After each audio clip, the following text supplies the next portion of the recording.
बिस्मिल्लाहिर्रहमानिर्रहीम। Numerical number 4 chapter 4 है plus part 1 कि एक कार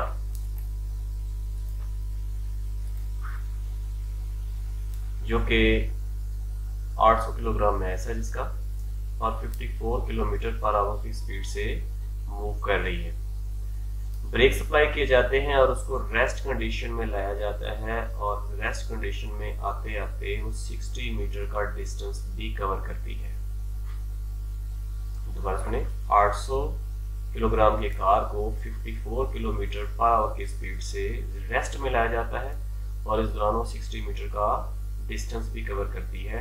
तो बताना है कि उस पर कितनी फोर्स लग रही होगी, रिटार्डिंग फोर्स, और उसकी जो काइनेटिक एनर्जी है वो कहाँ गई। तो हमारे पास गिवन है mass of car that is 800 kilogram और उसकी जो इनिशियल वेलोसिटी है वो 54 किलोमीटर पर आवर है।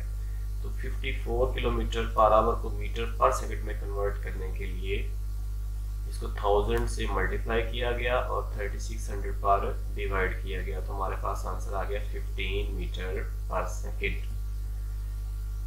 यहाँ पे जब 60 मीटर का डिस्टेंस कवर करेगी तब उसकी स्पीड जो है वो कम होके 0 हो जाएगी। तो हमने इस पर लगने वाली जो फोर्स है, जिसको जो ब्रेक लगाई गई और फ्रिक्शन की फोर्स वो कैलकुलेट करनी है और उसकी काइनेटिक एनर्जी के बारे में मालूम करना है। तो हमारे पास वर्क एनर्जी प्रिंसिपल है FD is equal to half mvf square minus half mvi square. Any work done on a body is equal to change in its kinetic energy.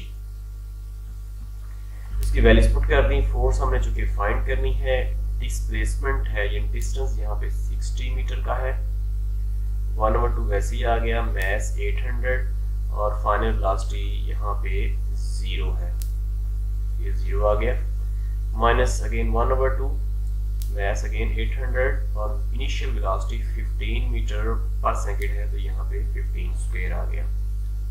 तो ये वाली जो सारी टर्म है ये तो 0 हो जाएगी क्योंकि ये 0 से मल्टीप्लाई हो रही है, तो ये आएगा 60f, ये टर्म सारी 0 हो जाएगी। 800 को 2 पर डिवाइड करेंगे तो हमारे पास 400 आ जाएगा, ये माइनस एज इट इज यहाँ पे आ गया। इस तरह से 15 का स्क्वायर 225 आ गया। तो 400 को जब हम 225 से मल्टीप्लाई करेंगे तो हमारे पास 90,000 आ जाएगा और यहाँ से 60 जो कि f के साथ मल्टीप्लाई हो रहा है, इधर जाके ये 90,000 को डिवाइड करेगा तो हमारे पास 1500 न्यूटन फोर्स आ जाएगी। और माइनस साइन ये शो कर रहा है कि ये रिटार्डिंग फोर्स है। रिटार्डिंग फोर्स वो होती है जो किसी चीज की मोशन को रोकती है, यानी अगेंस्ट द मोशन जो फोर्स लग रही होती है वो रिटार्डिंग फोर्स है और फ्रिक्शनल फोर्स हमेशा रिटार्डिंग फोर्स होती है। अब चूंकि ये फ्रिक्शनल फोर्स थी इसलिए इस गाड़ी की जो काइनेटिक एनर्जी है उस फ्रिक्शन के अगेंस्ट वर्क करने में यूटिलाइज होगी। तो ये हमारे पास इस तरह से न्यूमेरिकल नंबर 4 सॉल्व हुआ। ओके, टेक केयर, अल्लाह हाफिज़।